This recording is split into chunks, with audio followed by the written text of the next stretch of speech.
बिस्मिल्लाहिर्रहमानिर्रहीम बिस्मिल्लाहिर्रहमानिर्रहीम। Dear student, अस्सलाम वालेकुम। आज हस्ब मामूल मैथ 9th एक्सरसाइज नंबर 1.5 हम स्टार्ट कर रहे हैं।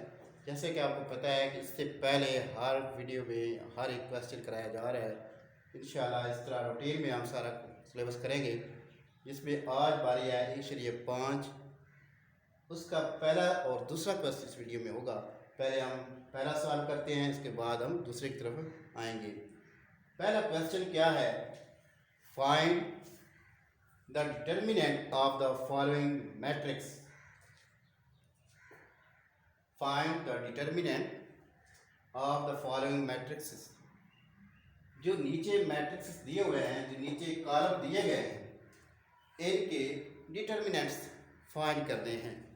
याद रहे कि जिसको ये डिटर्मिनेंट की समझ नहीं आएगी, इससे आगे कोई क्वेश्चन नहीं हो सकता। लिहाजा ये बहुत ही अहम और इम्पोर्टेंट चीज़ है, जिसका समझना बहुत ही ज़रूरी है।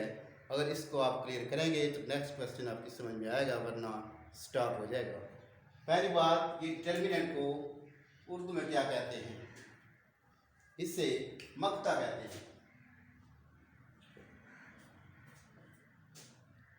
मक्ता उर्दू में मक्ता, इंग्लिश में से डिटर्मिनेंट कहते हैं। और इसका डिटर्मिनेंट मालूम करने का बहुत ही आसान वे है, आसान ही मेथड है, आसान ही तरीका है, मगर इसको समझना बहुत ज़रूरी है। हम इसको फर्दर करेंगे। पहले हम 1 की तरफ आते हैं। 1 में a = -1 1 2 0, इसका हम डिटर्मिनेंट निकालने लगे हैं। डिटर्मिनेंट फाइंड करने का पहला स्टेप हम इसको स्ट्रेट लाइन में करेंगे। इस तरह हम बिल्कुल वर्टिकल लाइन लगा देंगे। इस साइड पे भी कॉलम की शक्ल खत्म हो जाएगी, वर्टिकल लाइन में आ जाएगा। एक स्टेप। अगला स्टेप ए डिटर्मिनेंट। अब इसका डिटर्मिनेंट हम फाइंड करने लगे हैं। याद है, इसके डायगोनल पार्ट को मल्टीप्लाई करते हैं। पतरी जो लाइन होती है उसको हम पहले ज़रब करते हैं। ब्रैकेट -1 ज़रब 0। उसके बाद फार्मूला होता है माइनस लगाया जाएगा। उसके बाद गैर पतरी पार्ट जो है या नॉन डायगोनल पार्ट जो है उसको मल्टीप्लाई करेंगे। 1 × 2। ये कोई भी क्वेश्चन हो, सब में यही फार्मूला अप्लाई किया जाएगा। क्या? पहले इसको सीधी लाइन में लिखी जाएगी, एक स्टेप। अगले स्टेप में हम इसके जो पतली पार्ट है उनको पहले मल्टीप्लाई करेंगे और गैर पतली को बाद में, दरम्यान में माइनस। कभी भी यहाँ प्लस नहीं आएगा। अब मल्टीप्लाई करते हैं। -1 को 0 से मल्टीप्लाई करें, 0 हो जाएगा। -1 को 2 से ज़रब दें, 2 आएगा। लिहाजा a का डिटर्मिनेंट यानी मक्ता -2 आ गया। अब हम दूसरी तरफ जा रहे हैं। सेम इसका प्रोसेस होगा। b straight line, vertical line होगी, इसको भी वर्टिकल लाइन में शामिल करेंगे। अब b का डिटर्मिनेंट या मक्ता बराबर क्या करेंगे? यही तरीका। गैर पतली पार्ट को पहले, पतली पार्ट को पहले मल्टीप्लाई करेंगे, यानी diagonal part minus non diagonal. Formula diagonal minus non diagonal. 1 × -1 minus non diagonal part 2 × 3। b determinant, a को 1 से ज़रब देंगे, -1 है, ज़्यादा आंसर -1 आएगा। -2 को 3 से ज़रब देंगे, 6। b डिटर्मिनेंट -1 -6 -7 इसका डिटर्मिनेंट फाइंड हो गया। अब c की बारी आती है। वही स्टेप इसके लिए भी, पहले इसको वर्टिकल लाइन में लगाएं। 3 2 3 2। अब c इन दोनों को पहले तरफ देंगे।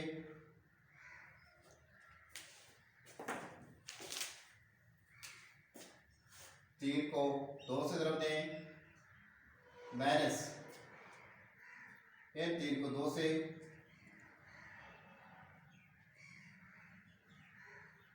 6 माइनस 6 सी डिटर्मिनेंट 0।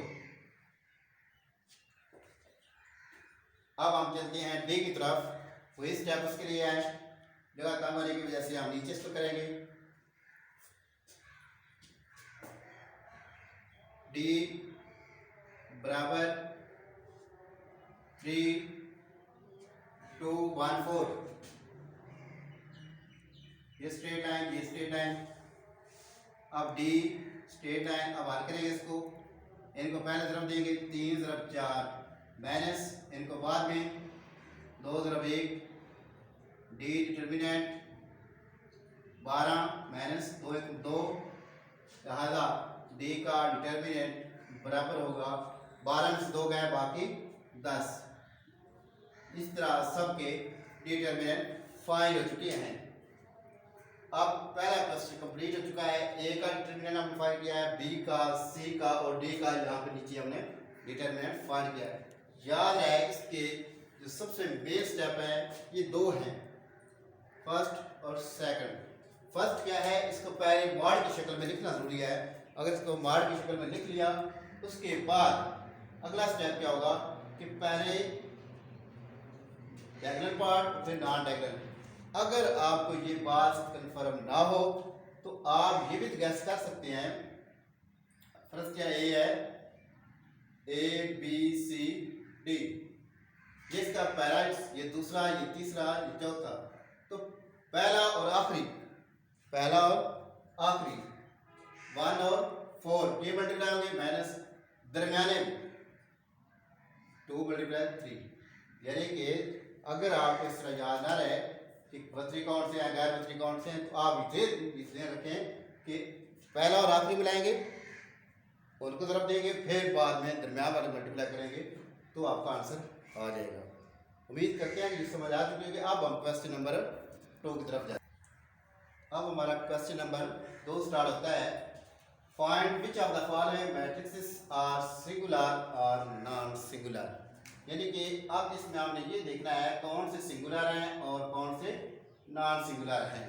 सिंगुलर और नॉन सिंगुलर, सिंगुलर क्या होते हैं और नॉन सिंगुलर क्या होते हैं, हमने जस्ट इनके डिटर्मिनेंट फाइंड करने हैं, मक्ते फाइंड करने हैं।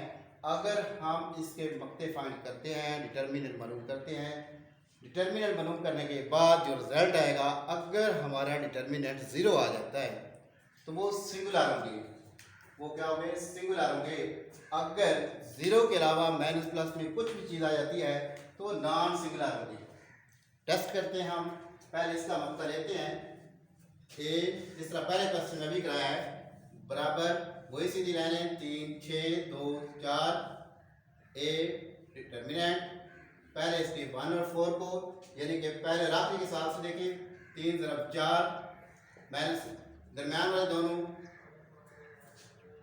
ए का डिटर्मिनेंट 12 माइनस 12, ए का डिटर्मिनेंट 0। ये इसका आंसर आ गया है। लिहाजा ये कौन सा हुआ, सिंगुलर। अब दूसरे को देखते हैं, बी को।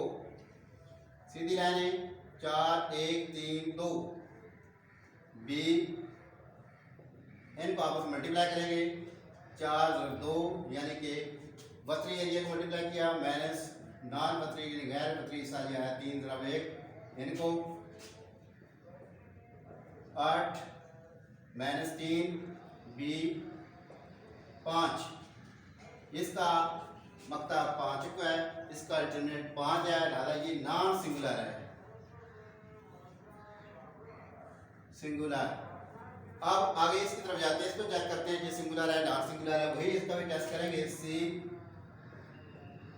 7 माइनस 9 3 5, सी 7 को 5 से माइनस 3 को माइनस 9 से। सी का डिटर्मिनेंट 7 5 35 माइनस माइनस प्लस 27 62। आप देखिए ये 62 आ चुका है, ये भी नॉन सिंगुलर है।